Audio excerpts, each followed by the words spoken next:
So, you know, we've done a lot of dialogues around the world, as you probably know, and we try and make them different. And we want to have a lot of time for questions and answers, so we'll try and limit it, what we do together to as short a time as we can. But what we did today was talk to each other about some ideas, questions we have for each other that we thought might lead to somewhere. So we'll see. We never know where these things are going to go, but we'll start. But I thought I'd give Richard the first chance. Well, thank you. Is this microphone on? No. Please switch it on. Hello? I'll translate for you. No. Is microphone, is it turned on? It was said to be turned on. It's lights on. Hello? So she went into the garden to pick a cabbage leaf to make an apple. It's not working. Okay, he's going to come. Meanwhile, talk amongst yourselves. And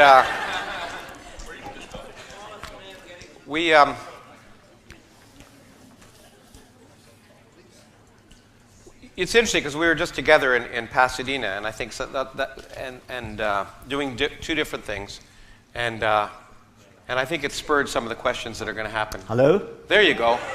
There you go. Okay. First of all, I should clarify, Robin Blumner is not my assistant.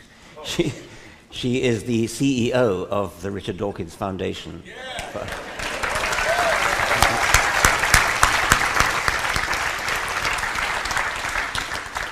Okay, first question. Imagine no religion. Could we hope for change, the complete abolition of religion in a generation, a century, a millennium? Okay, now I was thinking about this because I actually talked about this subject when I received my American Humanists Award a few weeks ago in Denver. And I'm normally not optimistic. I'm actually generally pessimistic. But as a good friend of mine who's a famous pessimist says, he says, I'm a pessimist, but that's no reason to be gloomy. But we're always only one generation away from change. And there's no hope for adults, okay? But there's hope for children. And if you look at what's happened, especially in the United States in the last year, less than a year, 2 years maybe somewhere between a year and two, about gay marriage. I mean, 2 years ago, it looked like many states were still going to think of a constitutional amendment to ban gay marriage. And now it's a done deal. It's a done deal not because it's gone through all the courts and the old white men and the Supreme Court and old white women too, not all white women anymore, are going to make a decision, because it doesn't matter, because the younger generation, it's not an issue for them. People my daughter's age, they don't understand what the issue is with gay marriage.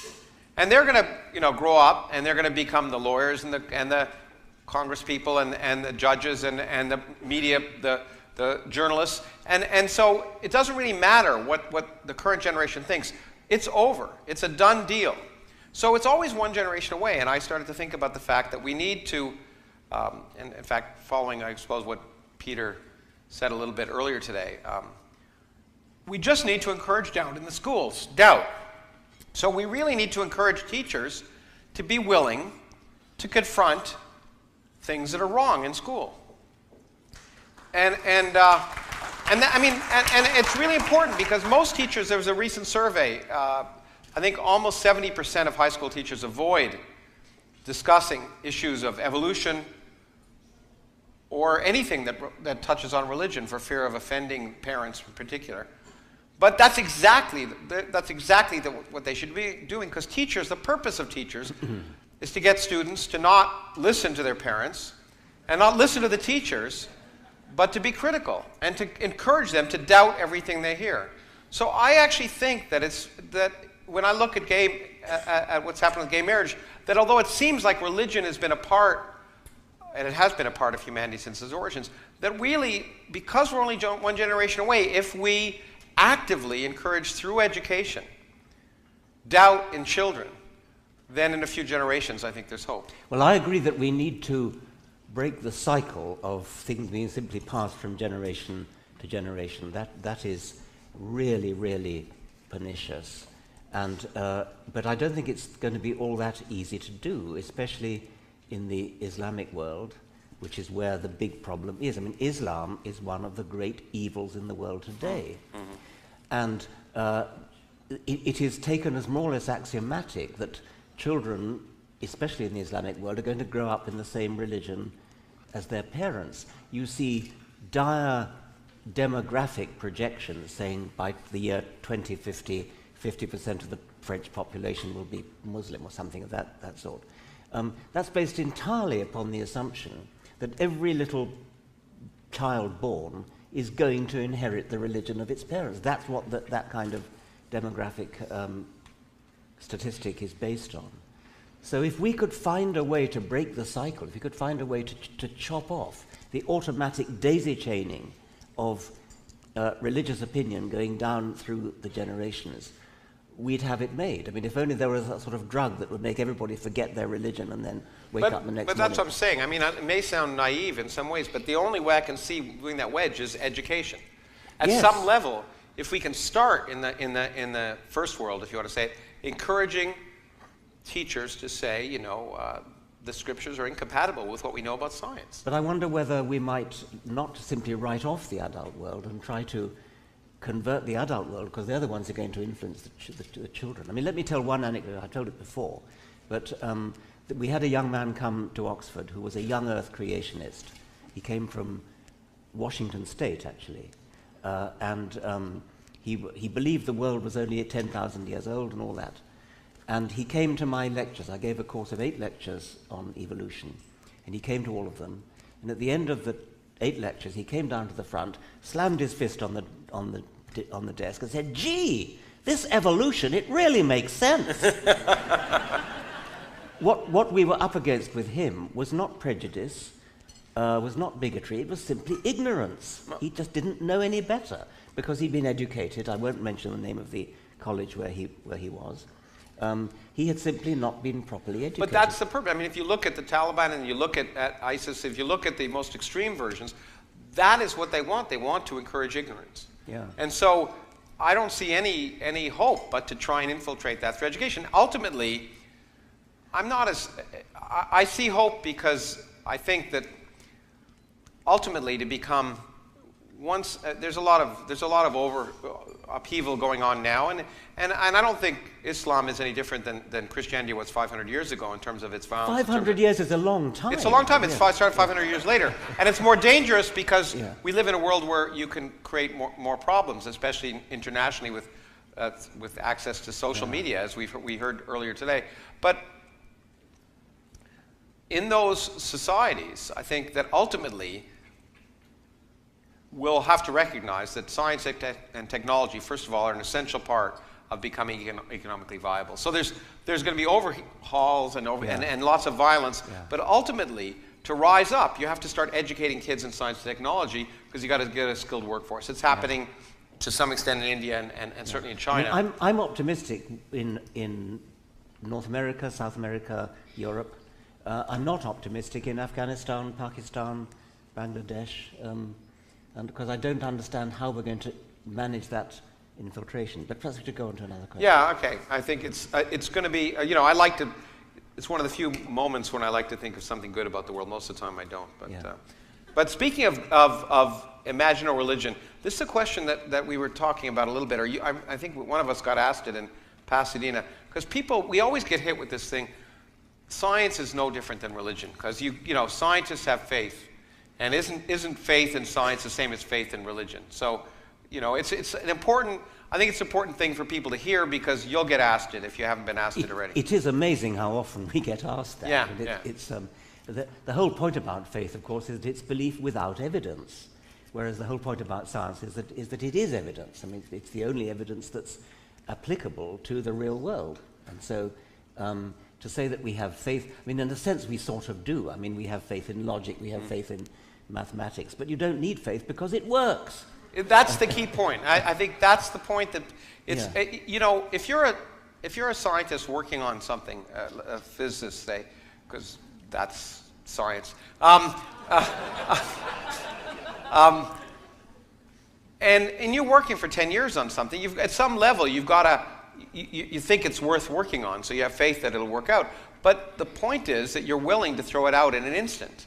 It's because you have faith that it's a good idea, but you find out if it's a good idea in the end, not by you, but by nature. And so it's a difference. The kind of faith that I think religion has is, as I said before, is having the answers before you ask the questions. Yes. Well, in science, you have faith that the questions are good questions. And you don't know what the answer is going to be. A related question is, but you have faith that your wife loves you, or something of that sort. That's pure faith. Well, it isn't pure faith. It's, again, evidence. It's evidence based upon words. It's evidence based upon looks. It's evidence based upon little catches in the voice. There are all kinds of evidence that your wife loves you. You may be mistaken. That's the thrill of being a scientist, is being mistaken. You reject the hypothesis when and move on, hopefully. Yeah. But it's simply nonsense to say that there's any resemblance between faith that your wife loves you and faith in God. You know, I think it's been on YouTube. I did some debates with a really creepy guy in Australia, William Lane Craig, whose name I try not to mention, and who you have been wise enough to refuse to debate. I'm very impressed. And I was amazed at the end of that debate. Unfortunately, it was done with moderators who were mostly idiots. But we were both asked, what would it take for you to, change your mind? They asked me, what would it take for you to believe in God? And I said, evidence. And I was amazed when he was asked. He said, well, maybe if my daughter died or was killed, I might lose my faith in God. And I thought, wow, that's such a wimpy thing to say. I mean, for someone who really claims that they believe. So in some sense, even though he was arguing that he had faith in something that he couldn't measure or couldn't see, if some event happened, that would be a bit of empirical evidence that would turn him around. I was kind of amazed. Yeah. You're right, I don't. I have had a debate with him once by mistake. I didn't realize he was invited at the last minute. But I mean, I don't debate with him, partly because I can't stand listening to him. Yeah, well, actually, I was a little hard on him then, because he had earlier talked about, I confronted him with the fact, as you probably know, is it the Malachites in the New Testament? Malachites, so God exhorts them to kill all the Malachites, women and children, and he, unbelievably, as an apologist for Christianity, said, well, it's okay because the adults, Malachites, were evil, so they deserve to go to hell, and the children will go to heaven, so it's okay that they're all killed. And the people I felt sorry for were the Israeli soldiers who had to kill them. But that's the only people I felt sorry for. So when he said if his daughter died, he wouldn't believe in God, I said, what if she were a Malachite? I mean, anyway. That's absolutely true what Lawrence has just said. It is a most monstrous thing that I mean, any respectable theologian doesn't believe that there ever was a massacre of the Amalekites. But he does. And he thinks it's okay. He thinks it's okay. We shouldn't have brought his name up. We shouldn't have. He remained with us enough. But the other thing is that he's a pompous pedant. Yeah. You really get sort of premise 1. Yeah. Premise 2, consequence 3. Yeah, he's a very pedantic. He makes it seem like... He pretends he's doing logic. Yeah, okay, let me... So, it's your turn. Okay, right. One of the problems that we have, I think everybody in this community has, is the extent to which we should worry about giving offence. Should we worry about giving offence?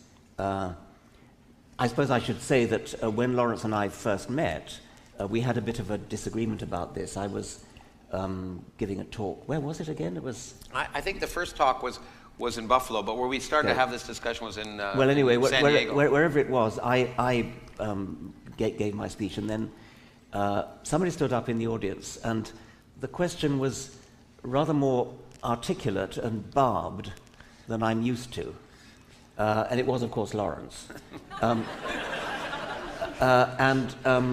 He complained that I was too aggressive. He complained in a very aggressive way. Yeah.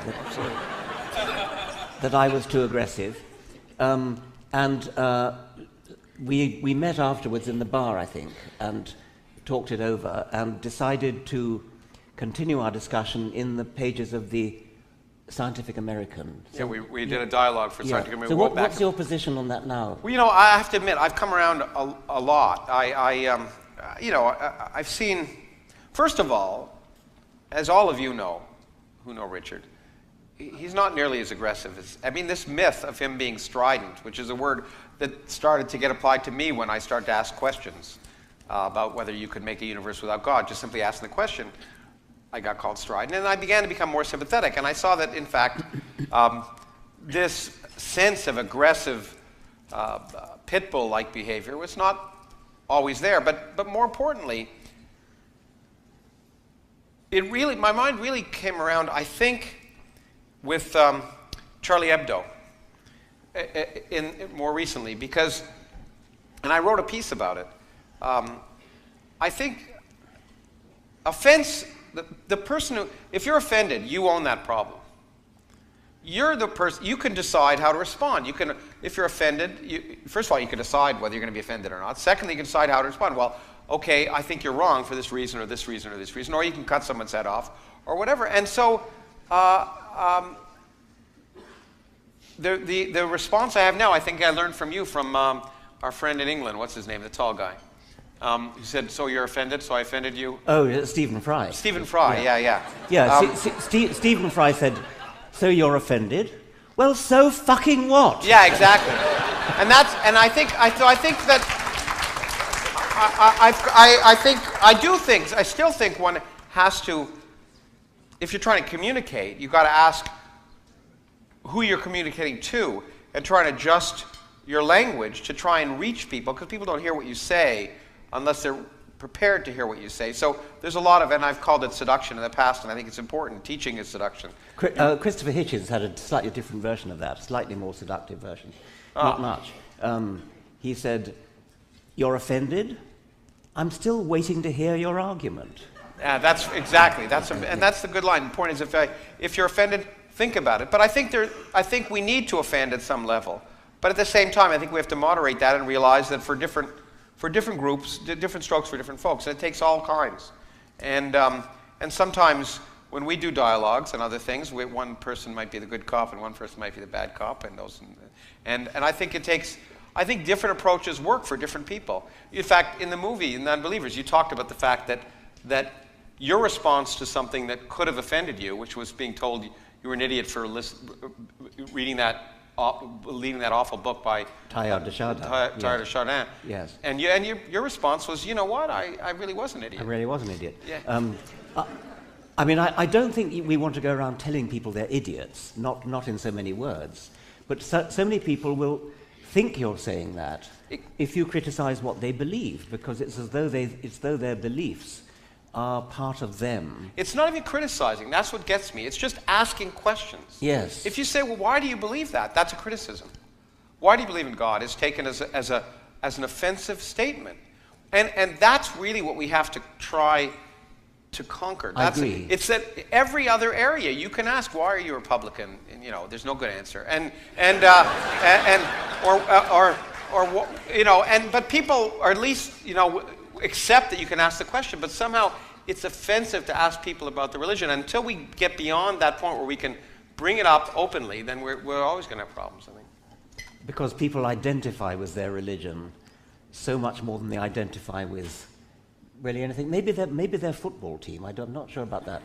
That's true, and if you ask why, it seems like it's an attack on them. It's such a central part of their being. Yes. But the story about Teilhard de Chardin is an interesting one, because as an undergraduate, has anybody read The Phenomenon of Man by Teilhard de Chardin? One or two people. I was seduced by it as an undergraduate until I read Peter Medawar's wonderful review, the finest negative book review ever written. And he said things like, just a little bit careful here. He said, he compared it to the German Naturphilosophie, and then he said, French is not a language that lends itself to the ponderous idiom of Naturphilosophie. And Teilhard has accordingly resorted to that tipsy, euphoristic prose poetry which is one of the more tiresome manifestations of the French spirit. I apologize. On behalf of P.B. Medower. And it's a magnificent takedown of this book, and I completely changed my mind. I felt a fool to have been seduced by this man. So it is possible to change somebody's mind. You don't automatically assume that if you show somebody to be an idiot, as I was shown to be, that you will always push back. Yeah, some people will change their mind. But what you really did, and I when I lectured a physics teacher, I say the same thing, that there's just a lot of research, a ton of research, that the only way that we can teach things is by having people confront their own misconceptions. It's not by they have to work through it. And in some sense, his book review caused you to confront your own misconceptions. And we do that all the time. And that's the way people remember, is when they realize themselves that something they always thought was true is wrong. It's a wonderful experience. It's a liberating experience. And I was playing last night with Peter Wojciechowski's app for how to convert people from religion. And you give them questions and you have to answer, is this the right answer, this the right answer? I got the wrong answer every single time. And the app said, that was too confrontational. But I think we kind of agree that works for some people. It works for some people, and I think ultimately, and as I guess as Peter was saying again today, there's some people who are going to be offended no matter what you say. But I think you have to, again, I forget whether you said it here or whether you said it the other day, that when we're doing a debate or when we're doing something like that in a public forum, we're really not talking to the person we're trying to debate. We're really addressing the vast group in the middle who may have never thought about these issues. And so we may offend the person we're confronting, but the idea is to reach out to the people who are more or less of goodwill and often have not thought in detail about the issues in general. That's such an important point. I was once at a conference, I think it was TAM, where somebody gave a talk called "Don't Be a Dick," and he began by taking a vote, and he said, if somebody said you're an idiot, would that change your mind? And of course, everybody said no. Oh, that's fine. But what he didn't ask was, if you were listening to a person saying to a third party you're an idiot, would that change your mind? And that's a very different question. And that, in fact, by the way, that was the reason I decided to do these events with the person whose name we shall not mention anymore. Because it was put on by a Christian group in Australia. There were 2,000 people in each of those 3 events. And as painful as they were, it was an audience of goodwill. I'm going to ask you, let's move on. Yeah, okay. I'm going to do a science question. We were talking about aliens a lot lately. So what might alien biology be like, do you think?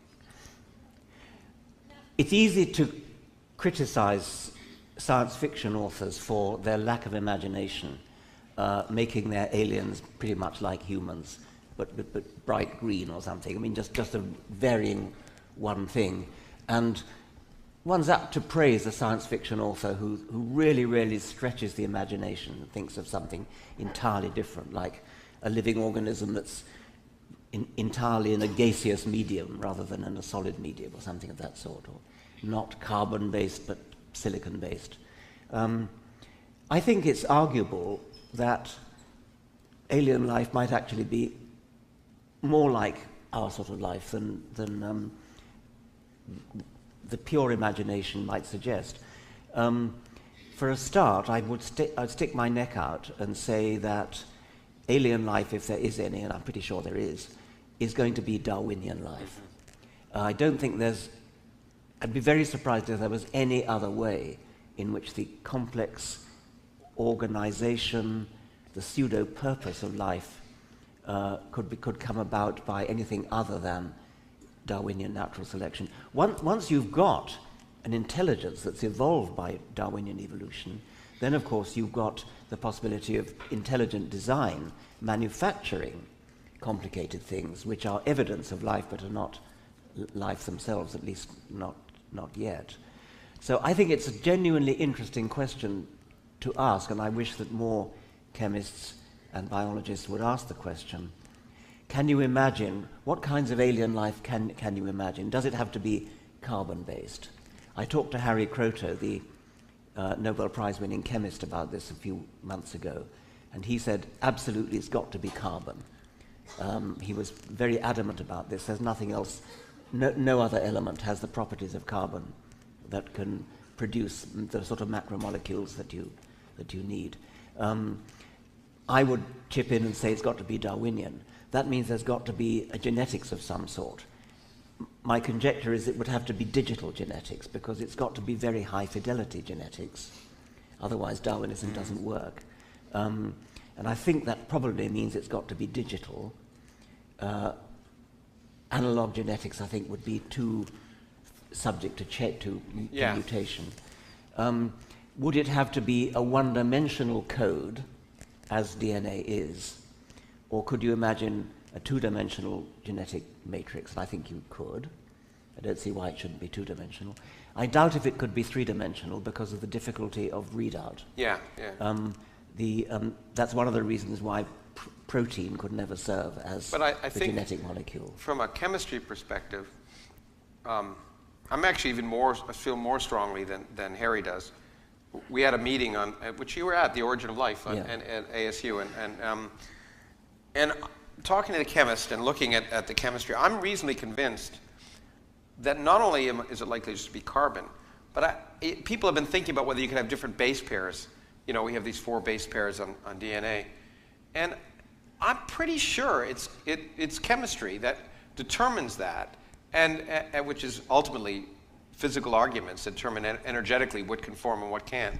And I would be very surprised if life had a different code anywhere else.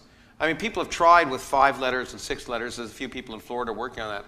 But I would go out so far as to say that I would be very surprised if it were actually ultimately different at all. If in fact it had anything different than carbon and a genetic code like we have. I think that ultimately things have been directed by energetics and entropy, as well as ultimately natural selection. You cannot mean the same genetic code.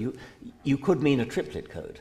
Well, well, it could be, but I wouldn't be surprised if ultimately demands of fidelity combined with demands of molecular pairing led to something that was very similar. Anyways, I bet it would be a triplet code. No, sorry, I don't. I mean, I wouldn't mind that argument. Yeah. I'd be extremely surprised if it was the same triplet code. Okay, we'll have a bet. Another question would be, do you need protein to be the executive branch? And that I think is arguable. I mean, there's a good case for it. No, I think that it probably is. Protein has marvelous properties for making enzymes. Yeah, absolutely. And for being coded by nucleic acids. I don't think there's any reason to suppose that the same 20 amino acids. We'll talk about that maybe a little bit later. I'm not as convinced that in fact the set that has been chosen is just random. I think there may be energetic arguments, and I'm fascinated to see. I'd love to be wrong, but it would be interesting. The problem is, by the way, that it's a very difficult question to answer, because we are likely to find life elsewhere in our solar system. I suspect in the next century we'll find evidence for extant or extinct microbes. Now, if we see that they have the same genetic code, you might say, aha, well, it's always that way. The problem is, no planet is an island. We already know that rocks get knocked out of Mars, come here, and microbes can certainly survive the voyage. So life on any one system in the solar system could easily pollute other areas of the solar system. Now, maybe under the oceans of Europa or what? Enceladus, yeah, exactly. That's probably a better source right now. Because there's a barrier, you might say it's been so protected that it hasn't been affected at all by life on Earth. But the real way would be somehow to see life in a system that hasn't interacted with our own, and that's going to be obviously a lot harder. If you move on to more sort of gross anatomy, things like eyes and ears and legs and things, I wouldn't be at all surprised if alien life had eyes, because light is a marvelous way of forming images. And there are only about 9 ways in which you can make an eye. Yeah. And all 9 of them have been adopted several times over in the animal kingdom on this planet. So I think it would be not at all surprising to find that on another planet there were eyes answering to the same principles as eyes that we have here, the camera eye, the compound eye, the parabolic reflector eye. Again, that's because it's physics, right? Yes, that's right. So if I'm not being there's- facetious. if there's if the planet is not shrouded in perpetual fog, if light can travel freely in straight lines, then I would expect that eyes would evolve. But if there is perpetual fog, I'd expect echolocation to Well, What about symmetry? symmetries. Yeah. What about symmetry? you can You mean ask. biological symmetries? Yes. Biological symmetries are interesting. Almost all animals are bilaterally symmetrical. Some phyla are symmetrical, radially symmetrical. Echinoderms are mostly 5-way symmetrical. I think you can think of sort of rather mundane good reasons why animals are bilaterally symmetrical. The difference between up and down is very important. The difference between front and back is very important.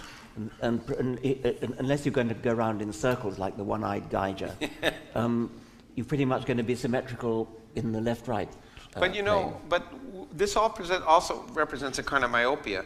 We talk about life being carbon-based, but in fact, we live at a time when life is carbon-based. But one could imagine that the dominant form of life on Earth in the future is not carbon-based. Namely, if computers become self-aware, then you could imagine a time in the future where the dominant life form is not carbon-based and is not symmetric, by the way. At least my Mac is prettier than a PC, but it's not symmetric in that sense. So I think when we say it's carbon-based, the earliest forms of life be carbon-based. Well, you might imagine the ultimate form of life, if it gets beyond the stage of intelligence, might not be carbon-based. Indeed, we could perfectly well imagine visiting a planet where the original carbon-based life is completely extinct. Yeah. Or has to merge. I mean, has to somehow to keep up. Yeah. Anyway, but the nice thing about biology is you can argue about that. But the thing about, if one talks about sort of physics, no, again, I'm not being facetious, because a person asked this question the other day. That's right. Let me put it explicitly. We've talked about an alien biology. What would an alien physics look like? And I take it would just be physics. Exactly. Yeah. I tried it. I was in China a few years ago when someone was talking about Eastern medicine. I said, there's no such thing as Eastern. Medicine is medicine. It's like Tim Minchin has a great skit. He talks about alternative medicine. And he says, you know what alternative medicine that works is called? Medicine. But the laws of physics are the same everywhere in the universe. And the reason I think it's important is because of another confusion, and it was asked last night in Portland. Some guy got up, and I didn't want to challenge him. I was just in the audience, but he took as a matter of faith that we take it on faith, he said. He was talking about scientists having faith. He said, you take it on faith that the laws of physics are the same everywhere. No one takes it on faith. We test it. In fact, it's amazing that we can actually test, and people don't realize that. We can test that the laws of physics are exactly the same everywhere in the universe, just by looking at the spectra of stars, which requires electromagnetism, quantum mechanics, and relativity. And we can see exactly the same spectra in stars at the other end of the universe. So we could test that the laws of electromagnetism and quantum mechanics and relativity are the same everywhere. And so it's a remarkable fact. And we actually, again, test it. Namely, we can ask the question, does it change from place to place, and does it change from time to time? And we could put limits on that, because you don't take that on faith. And so we could put limits that the strength of electromagnetism hasn't changed by more than 1 part in 100,000 over the last 10 billion years. We can test that. Even gravity, which is the weakest force in nature, We could test that it hasn't changed by more than about 30% since the universe was 1 second old.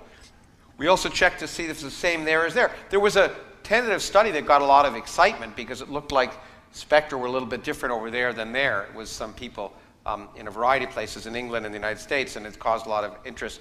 It's probably wrong. Again, they were looking at changes at the level of 1 part in 100,000, where this level of sensitivity was just that level. But the amazing thing is that physics is uniform in space and uniform in time, and it's one of the wonderful things. And that's why physics is so much easier than biology. I once was at a posh conference in Germany where the idea was they invited Nobel Prize winners, and each Nobel Prize winner was allowed to bring along one young squire, and I went along with Nico Tinbergen.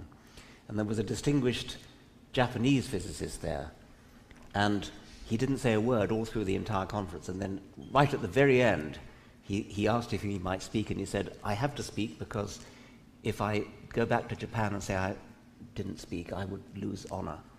And he then said, Western physicists are always talking about symmetries. In Japan, we have an aesthetic preference for asymmetry, so this changes our view of physics.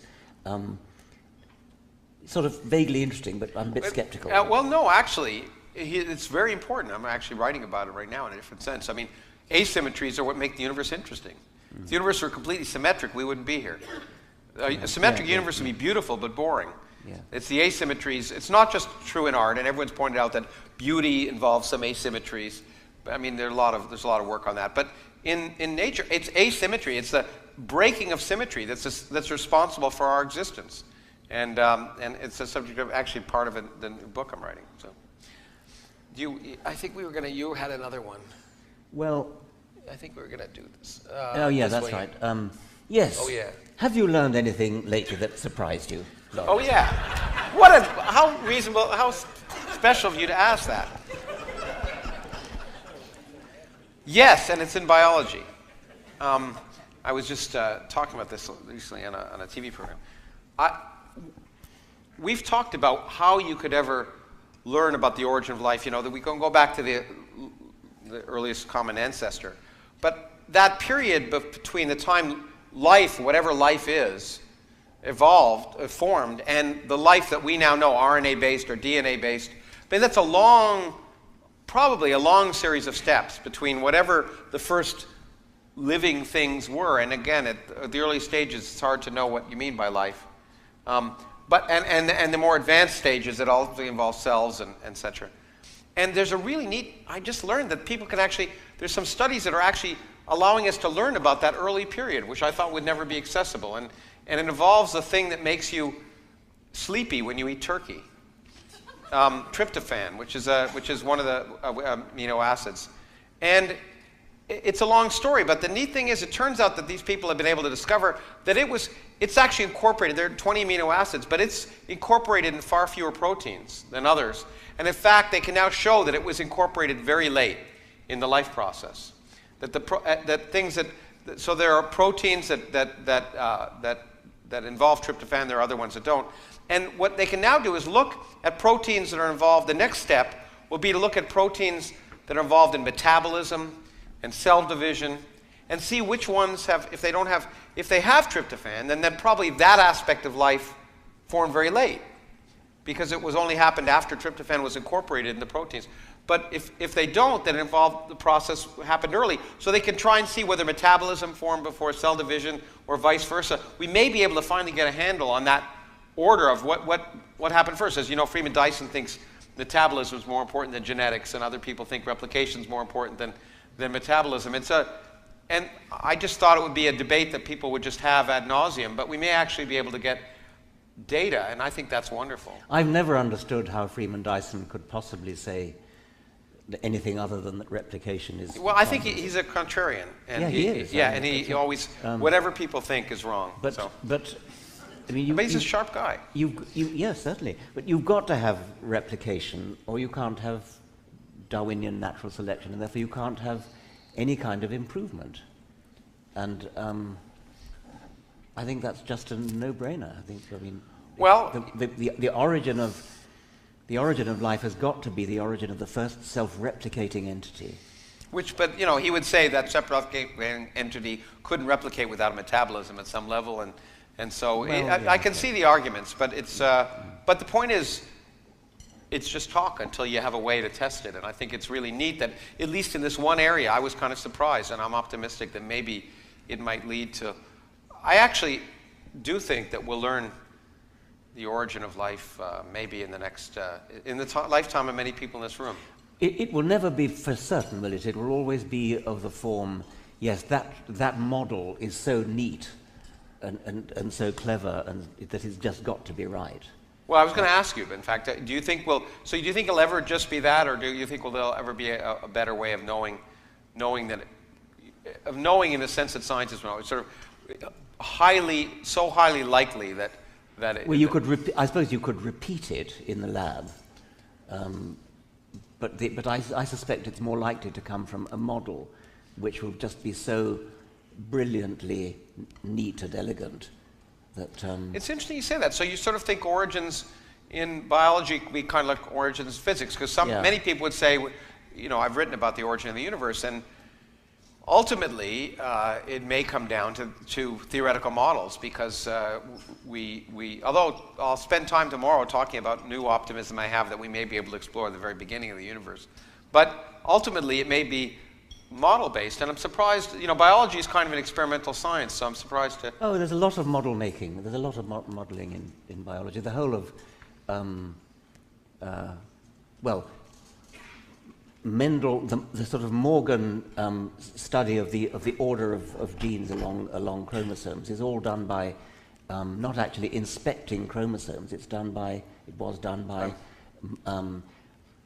measuring things out in the real world, measuring frequencies of linkage between things, and of course the triplet code, the DNA code, brilliantly modelled. By a former physicist, I guess. Yeah. Yeah, absolutely. I'm sorry. I had a great XKCD. Maybe there's a lovely quote by a famous physicist beginning with W, who said something like, "It will all be so beautiful that we will say, oh, how could we not have realized it before?" It was something like that. I remember the name if you said it. It begins with W. I think we've probably talked about this before, but I can never really get a physicist to persuade me that he or she actually fully understands quantum theory. As I understand it, quantum theory's predictions, experimental predictions, are so magnificently fulfilled to so many significant figures that I think it was Richard Feynman who said it's equivalent to predicting the width of North America to the width of one human hair. Yeah. So that means, in some sense, it's got to be right. Yet the assumptions that quantum mechanical theory makes in order to derive those predictions just sound kind of loopy. And there are some physicists who seem to be macho enough to say, well, that doesn't matter, the mathematics works, and the experiments works. Yeah, but do you really understand it? But they are loopy, and that's what's really important. They are completely nonsensical in a classical sense. In fact, in my debates with the theologians who often use classical logic, I often say, well, that's fine, but maybe the universe doesn't use classical logic. And quantum mechanics is the perfect example. The things that electrons do are classically impossible. And no one understands. Feynman said, if you think you understand quantum mechanics, you're wrong. In fact, and I wrote a book called Quantum Man, which is about Feynman helping us understand quantum mechanics. But he was one of the first people that proposed quantum computers because, and what he said was, well, maybe that if a computer is using quantum mechanics to do calculations, maybe it'll help me understand how quantum mechanics works. Because no one, we can never intuitively fully understand quantum mechanics. In relativity, you could sort of understand in a way if you think about the thought experiments that Einstein did. Einstein did a set of logical thought experiments which lead you to realize that relativity kind of makes sense in a way. But quantum mechanics simply doesn't make sense. An electron is spinning in every direction before you measure it to be spinning in any direction. all at the same time. It's an electron that goes from here to there, is taking every possible path at the same time. And that just, it is weird. And someone was asking me again just this week, which is your favorite interpretation of quantum mechanics? And I don't like the question because, and it was a friend of mine who's now passed away at Harvard, Sidney Coleman, was a wonderful physicist. And he said that's the wrong question. The question should be not what's the interpretation of quantum mechanics, it's what's the proper interpretation of classical mechanics. Because the world is quantum mechanical. The classical world is an approximation to this quantum mechanical world. So any classical interpretation of quantum mechanics is going to be weird and wrong. Because, so you should say, how can we interpret classical mechanics in terms of the underlying reality? And because any interpretation you have, and I think the most reasonable one is the many worlds interpretation, sounds crazy because you're forcing reality to be described by something that isn't exactly right. And I don't think that that's the beauty of it, in the sense that it's an example of nature telling you, you don't really like this. It seems really weird, but I don't give a damn. I mean, it's where we have to learn that what we think is sensible is fine, but what the universe thinks is sensible, you have to find out by looking at the universe. I'm interested to hear that you favor the many worlds interpretation, because it seems to me that is not completely crazy. All it is ludicrously uneconomical. Because it is, because I mean, in half the universes, the Schrodinger's cat is dead, and the other half of the universe is Schrodinger's cat's alive. And we got. That'll work now. I have the light on. Now the power's on. Sorry. Anyway, to go on with my story. Yeah, you go on with your story. There was a lovely cartoon in the now, New so Yorker work now. recently, in which it was in a vet's office, and the vet was coming out to the waiting room, and there was somebody there with a dog with one of those lampshades on, and the vet was saying, "About your cat, Mr. Schrödinger, I have some good news and I have some bad news." But so physics is weird in that kind of confrontational sense, but biology is weird in many other ways. It's more intuitive, and that's why, unfortunately, and I think it's unfortunate that schools teach biology before they teach. There it is! Yay! I knew it would work once I got that light. It doesn't matter. You can read it while I'm talking, or while Richard is. It's just a biologist, and it's about biology versus physics, and anyway, and I'm not going to. Well, okay. But biology is more intuitive, so schools seem to think that they should teach it before physics, which I think is the wrong way around, because then you learn one of the reasons I didn't become a doctor like my mother wanted me to was because when I went to school, biology was just a lot of memorization. Yeah. And rules that you never learned why the rules were the way they are. But biology is based on chemistry, and chemistry is based on physics, and so instead of learning these, just you have to accept something. It's better if you learn about energy and beforehand, before you learn about biology and metabolism. So but it's still kind of weird in a sense that, well, besides being incredibly complex. I mean, I'm wondering whether the weirdness of comparing classical physics with whether the reason we understand classical physics is that our brains were naturally selected as wild animals to move around in a world of classical physics. I mean, we had to survive in a world where you moved at medium speeds, not relativity sort of speeds, and interacting with reasonably large objects, not interacting at the quantum level, and whether we would find quantum theory. But that's why I think we even talked about this once in the movie too. But that's why evolution's so weird for people, is because we're also selected to think that a century is a long time. Yes.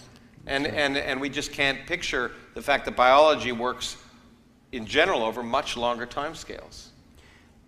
But there's something much, much weirder about quantum theory than just that. I mean, getting your mind around hundreds of millions of years is not a thing you can intuitively do, but you can kind of just extrapolate from shorter periods. The two-slit experiment with quantum thing, I mean, it's just... It's ridiculous. Yeah. And that's why I think when it comes to deep questions, and when people, let's say the universe from nothing, when I talk about theologians who love the idea of cause and effect, here's an example of ultimate weirdness. If the universe began as a quantum fluctuation, but if space was created where there was no space, space and time are tied together. So space was created. People don't have a problem in their mind thinking of space suddenly be created. But space and time are tied together, so that means time was created. That means there may have been no time before the Big Bang. And well, I have a problem with that. I have a problem with space being created as well. Okay, well, good. But the thing is, that means cause and effect go out the window. Because if there's no before, cause and effect always requires that before and after. And if there is no before, then we have to just adjust our minds and realize that those kind of questions, which are sensible, seem sensible, are just not. But every time I learn something new about biology, I find it weird. For example, you know, it's true that the genetic code, I guess, makes me up, but some people tell me now that I'm much more influenced by the mass of bacteria that are in my body, which have much greater impact on my biology than any of the parts of my genetic code. And if that's the case, that means a lot of our thinking about what governs the way we are is really wrong too. So that means me as an entity is determined by bacteria, which you don't see, and even maybe the way I think, maybe whether I'm in a good mood or a bad mood, all the things that you think are what make you up integrally as a human being are affected by things that are completely organisms that are not even, you wouldn't even have thought a part of you. It's mildly surprising, but it's not. It's not. But it's not. I mean, it's not in the same order of weirdness as. Well, you know, I think what we discussed is that weirdness isn't. Well, you know, actually, what I tell my students who learn physics is I tell them the first time you see it, you know, it doesn't make any sense. And the second time you say, "Oh, I've seen that before." It's just a matter of familiarity. The kind of weirdness, you become more used to working with this stuff, and it probably depends on the eye of the beholder. Let me see. I think we should end up. We should give people time because we've gone on for almost an hour. Okay. You were going to ask this one, and then I'm going to. Yeah, there we go. We normally don't do this, but we decided to write them down because we were coming from different places. Okay. Do we think science will ever come to an end when everything is known? I suppose we should answer that separately for physics and biology. It's a more important question for physics in a way. Well, is science going to come to an end when everything is known? We reach a kind of nirvana of knowledge and understanding. I think the answer in physics is it's highly unlikely, based on the history of science and the history of physics. People seem to think scientific truth is one of the least understood things because there is no such thing as scientific truth in the sense of absolute truth that applies under all conditions in all scales at all times. All of our theories, all of even the best theories we have, quantum electrodynamics, the thing that Feynman said predicts things from, you know, to an accuracy compared to human hair compared to the size of the country. Even quantum electrodynamics is wrong. It's the best theory we have, but we know it ceases to apply at a certain scale of nature. And that seems to apply to every theory we have. So the theories are all successive approximations, and it's hard to imagine first that a theory that will have some theory that will apply on all scales, a theory of everything. But even if we had a theory of everything, would be really a theory of very little, because the biggest thing in my field is trying to understand quantum mechanics and gravity so we can understand the origin of the universe. But we can understand most of the universe without understanding the origin of the universe. And even if we did understand the origin of the universe, it wouldn't tell us how oatmeal boiled. Literally, it wouldn't tell us about the detailed dynamics of even the physics of biological systems. So even if we had a theory that told us ultimately what the fundamental laws of nature were at a very small scale, we'd still be a tremendous amount of stuff and phenomena to describe on larger scales that would require new kinds of thinking. That's true, of course, and that would be the reason why biology may never end. But I wasn't very impressed with either of the two things you said before, where you were saying. Oh, okay. Well, Okay. where you were saying to expect that it would apply at all scales, you simply embrace that in your theory of everything. Things happen at some scale, and then you change for a different scale. That's all part of the Well, no, but the theory of theories everything. change. There's no theory that is accurate on all scales. Okay, well, I would bet there will be. And as for the historical point, that history tells us, well, of course history tells us that, because we haven't reached the end yet. No, no, I agree, but it actually is more than that. It turns out to be kind of a logarithmic thing. And so, you know, there's an infinite number of logarithms that you have to encounter. And at every logarithmic scale, the theories change. And so it's, but as I say, my point is that even if we did have and string theory has no evidence of being it, I should point out. It's an interesting idea, and it may pan out. It hasn't yet, okay, no matter what you read. Maybe we'll have a theory that tells us how do quantum mechanics and gravity work and how the universe began. But there'll still be a tremendous number of phenomena that knowing that will not help you understand, as I say, how oatmeal boils. And that's physics that's of a different sort. Or maybe how molecular motors work, what the physics of molecular motors is. So there's essentially almost an infinite a number of different phenomena. And every time the other thing is every time we turn on a new window on nature, we're surprised. And so therefore, I'd be surprised if those surprises stopped. So far. And so I mean, far. That would have to be true because we haven't reached the end yet. But I mean, I would bet that physicists will come up with a theory of everything, but that biologists will go on dealing with complexity, which is sort of what you were saying at the end, in a way, that there'll be lots of detail. So you don't think biology will ever end? Well, but it's not the same thing because it will be lost in a morass of complexity. So there'll be no theory that you can predict all possible life forms and that sort of thing. You don't I think think that? No, because there's just too much going on. But I don't think that's a very profound lack. Whereas lacking a physical theory of everything, I think, is an interesting thing. I think it's a really good question whether it's ever going to happen. Well, I guess the real question is: are there ever going to be universal biological laws? I mean, physics. You know, starting with Newton. Yeah, I don't think the word law is appropriate really. For in the same way as it is in physics. Okay, let's end because I want to do two things. What's Richard Dawkins Foundation? What are you doing now that excites you with that? Well, the Openly Secular campaign, I suppose, is the main one, where we're trying to take a leaf out of the gay community's book. As you were saying earlier, Lawrence, there was a tremendous transformation in the status of gay people in America and in Western Europe as well, where they've moved from being pariahs to being highly accepted, respected members of society, getting married, and have done it by coming out.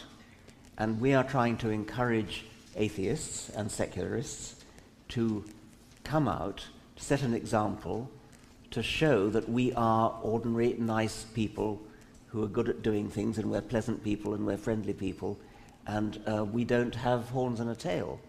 And we're trying to do it by getting people to do little YouTube videos of themselves, or selfie YouTube videos, where they say, I am a bus driver, I am a lawyer, I am a doctor, I am a fire engine driver, and I'm an atheist, or I'm a secularist. I'm openly secular. Secular rather than atheist, because I suppose we're trying to get a more all-inclusive people who are actually religious, because many religious people are also secular. That's one thing. Another thing is sort of more minor things, working towards getting all our YouTube videos subtitled in many languages, especially Arabic, Urdu, Persian, to try to spread our YouTube net much more widely. We're sponsoring productions of Inherit the Wind, that magnificent play which was done as a film with Spencer Tracy about the Scopes monkey trial. It's the 90th anniversary of the Scopes monkey trial. And so we are sponsoring productions of Inherit the Wind by school dramatic societies in 90 schools around North America. Those are some of the... What else have we got? Oh yes, we've got the Teacher Institute for Evolutionary Science. One of the problems with middle school teaching of evolution is that teachers at middle school, I gather, in the United States, tend not to have science degrees. And they tend to be a bit intimidated about teaching evolution because they're accustomed to being, criticized very heavily by parents, sometimes by children, sometimes by other teachers. And they're not equipped to answer the criticisms because they don't know enough. And so we're starting a campaign to teach teachers how to teach evolution and how to combat the criticisms that they're likely to get. You know, I want to add, I don't have a foundation, but there's something I'm involved in that's related to something you said that I'm very pleased about and I want to promote, so I'll do it here. It's the opposite. I think it's really important to get those YouTubes out in Arabic, and I think The Unbelievers has actually been subtitled in Arabic, which I'm very happy about. But the opposite, I was very honored to be asked. It relates to something Miriam was talking about earlier. Raif Badawi, who many of you know of, who was arrested and subjected to lashing and 10 years imprisonment for blogging. They've just, his work was in Arabic, and there is now going to be a translation of his, put into a book, and they asked me to write the foreword, which I just did, for his book, which is going to come out. And I think it's really important that we work the other way around, that the important people in those countries, as Miriam was saying, the people who are fighting for free thought, that they not be silenced. And so I was really proud and pleased to write the foreword, and I hope it becomes very popular because we really need to give them a voice. And we should all do what we can to make sure those people are not silenced because they are the future, in my opinion, of those countries. So, anyway. I think we should just answer one. I think we've gone on long enough, and there are some questions, I guess. Yeah. What teacher in school made the most impact on you and why? Well, I've written about this in my autobiography, Yeah. so anybody who has read it, Mr. Johan Thomas taught me biology, and it's just possible that somebody hasn't heard me tell the story before, but just one memorable story. We were talking about Hydra, which is a small coelenterate, a small creature of fresh water, and he said, "What animal eats Hydra?" And he turned to the first boy, "What animal eats Hydra?" And the boy guessed, and "What animal eats Hydra? What animal eats Hydra?" And all around the class, he guessed. And by the end, we were all agog to know what animal eats Hydra. "Sir, what animal does eat Hydra?" And then he waited to total silence. And then he said, "I don't know." I don't know. And I don't think Mr. Coulson knows either. "Mr. Coulson, Mr. Coulson!" And he rushed to the door, opened the door, flung open the door, and led in his senior colleague who was teaching in the next room. "Mr. Coulson, do you know what animal eats Hydra?" Mr. Coulson said, "No." And I think none of us have ever forgotten that lesson. And that just epitomizes this man. He inspired me, I think he inspired many people to become biologists. Oh, well, I don't know if I can compete with that. That's a great story, and it's a great teacher. I was fortunate, by the way. I think I had a whole set of wonderful teachers who got me excited, and particularly allowed me to be me, which I think is the most important thing. There were teachers who were a little upset at me being me, but probably I would say not a science teacher. I had a lot of good science teachers, but for me it was I think an English teacher who really got me excited about the need to communicate. I think the importance of communication and the opportunities to do so in many different ways. Not just in literature, but in movies. We all had to watch movies and compare it to books, and it was just a matter of being exposed to things that movies we should never have seen. I was 12 or 13 years old, and we should never have been allowed to. Well, many school boards would not have allowed us to see the movies we saw, but it was eye-opening. And the fact that you were allowed to think about subjects and talk about subjects. Once you talked about subjects, any subject, then anything was game. And for me, that just emboldened me to. I think it was very important. If science is a tool in the search for truth, can you imagine a way to improve on the scientific method to be more effective in our search? Well, science does improve all the time, and one of the big improvements in biological medical science is the control experiment, the double-blind control experiment, which is utterly simple, very ingenious, and extremely crucial, extremely important. So I suppose things like that in biology are the improved techniques that I admire. Almost during my lifetime, a little bit longer than that, experimental design has improved massively. If I look back at the early experiments of my old mentor, Nico Tinberg, and they're terrible, they never get published today. They're pretty much anecdotal, very poorly controlled against observer bias. Nowadays, experiments are always arranged in such a way that if the experimenter's bias, as far as possible, doesn't enter into it, either biased in favor of getting the result he wants, or if he's very scrupulous, biased the other way.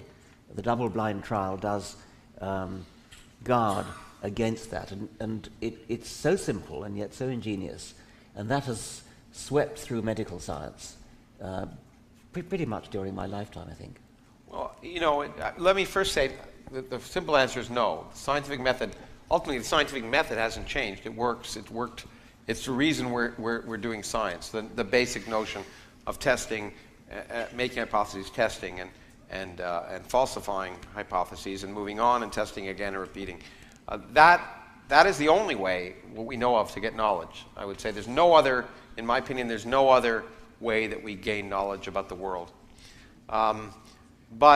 But tools, and double-blind in biology is just a small part of something that's bigger, I think, and that's really changed is the understanding of statistics, of how to properly tell whether something's significant, and that's what we do in double-blind. But often if you do a physics experiment, and you're looking over a wide range, you'll always find something crazy. And many people, all of us in life have that same, something weird happens to us and we think it's significant. But we forget every day when weird things didn't happen to us. Yeah. I often tell a story of Richard Feynman who would go up to people and say, "You won't believe what happened to me today. You won't believe what happened to me." And they'd say, "What?" He'd say, "Absolutely nothing." And so we have built a whole series of techniques to tell whether seemingly significant results are in fact significant. And I'll talk about one tomorrow in a really important way. But here's an interesting fact. I think we're not there yet.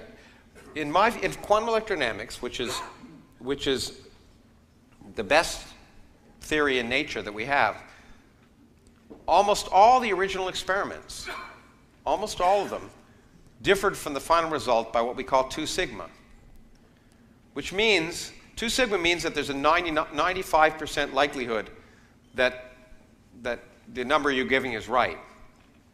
Well, it turns out things that should happen 5% of the time in science happen now about 50% of the time. So the way we determine likelihood is So humans have one less chromosome than other apes, and because two of them fused. This seems to defy the gradual process of evolution as I understand it, insofar as mom and dad would have 24 and Junior would have 23. Would Junior be the same species as her parents? Oh, good. This is a very interesting question. Yeah. It's true. All the other great apes have 48, and we have 24, and we have 23. And we know exactly what happened we know that two chromosomes fuse together, they join together. And you can actually see the join, you can actually see that this is chromosome whatever it is in a chimpanzee, and that's chromosome whatever it is in a chimpanzee. They have actually joined together end to end. So it's a magnificent, spectacular demonstration of evolution. As to whether you call it gradual, well, who cares? I mean, it's clearly in one sense not gradual, it's clearly in another sense extremely gradual. It's just a single event, a single joining event, so that is just one event. But it's dramatic in the sense that it's one fewer chromosomes. It doesn't matter what you call it, that's a semantic question. What it is a truly spectacular demonstration of evolution which really couldn't be explained in any other way. Not just explained, but I use it as an example of because what a lot of people say evolution is, which it isn't, they say it's historical science. And they say historical science is different. But all science is historical science. But if it were just historical science, it would just be telling stories. But what you do is take evidence from the past and make predictions about what things you haven't seen, whether it's 5 minutes ago or 50 million years ago. And that was a prediction, right? You say, look, great apes have one more chromosome than humans. If they evolved from a single common ancestor, then one of them must have fused. It's a prediction. Yeah. And in fact, the prediction was made before it was seen exactly where the fusing was. So it's an example of the fact that evolution actually predicts things, or evolutionary biology makes predictions about the future. Yeah. But the other thing is it may, we also confuse form and function, so that fusing, that ultimate fusing, may have been a partial fusing at some intermediate state species. Who knows? I don't know. I mean, it didn't have to have to happen in the exact form that it's being seen now. I don't know if you. And so. Well, I wouldn't mind if it did. I mean, yeah, but it didn't have. It could have been a series of stages. As for whether Junior was the same species as its parents, again, who cares? The question is, I mean, would it have been incapable of interbreeding? Yeah. And my guess is it would have been capable of it. Do you have difficulty suspending disbelief when you see a film that has supernatural or religious elements? If it's a good film. I mean, I've obviously written about science fiction a lot, and the best thing about science fiction is not the science, it's the story. And if it's a good story and grips you and is interesting, then you're willing to suspend disbelief. If it's a stupid story, then you don't want to. And what you want to have is that the elements that you have to suspend disbelief for not be so glaringly ridiculous that you give, like take for instance Interstellar, the worst movie ever made. Not quite, there's a lot of worse movies. But there are some things that just are so glaringly stupid that you can't enjoy the good stuff. So for me, it just depends on whether it's a good story, and that wasn't, and whether the things that I'm required to disbelieve, for example, from biology, somehow that the life is dying on Earth because there's a blight, right? But it took 2 billion years to build up the oxygen on Earth for plants, and for 2 billion years they had to create oxygen. One generation, if we could burn all the crops on Earth right now, there'd still be oxygen. I mean, just simple things like that. So if you do something so stupid, then what about you? Yeah, that applies to science fiction, but I mean, the general question, it's no more difficult than when you read a novel. You know the characters in the novel never really existed, but you empathize with them, you get it under their skins, you feel sad when they die. I mean, you can do all that. I can feel emotional about Bach's St. Matthew Passion, not just because it's beautiful music, but because of the story. I mean, I'm at least as irreligious as anybody in the room, but I still can empathize with this story, with this beautiful music of J.S. Bach. If it's beautiful, and if it is not so implausible that you can't empathize, Yes. I guess. Yeah. And I'm told this is to be the last question. Oh, good. You Oh, guys can kill me later. there's a bar out there, I hope, so that, okay. If God is a delusion, is there any point in having conversations with the deluded about God? Yes, clearly, because I mean they are. It's a tragedy that people are deluded when they could be learning the wonderful truth of the world in which we live. I mean, as a lifelong educator, I am deeply offended by people being taught falsehoods when they could be being taught the truth, because the truth is so beautiful. And we haven't even started on the evils that are done in the name of the delusion. So there's every reason for having conversation with the deluded and persuading them. But yeah, even more generally, we are all deluded about many things, and that's the purpose Speak of for it. yourself.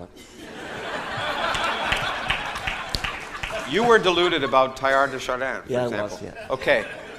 The point and purpose of education is to confront those delusions. That's the whole point, is to confront the deluded. At the same time, it can be frustrating, as someone just wrote to me, that fighting with someone like that is like getting in a mud pile with a pig and fighting the pig. Everyone gets dirty and the pig enjoys it. But anyway, okay. Thank you. Thank you very much.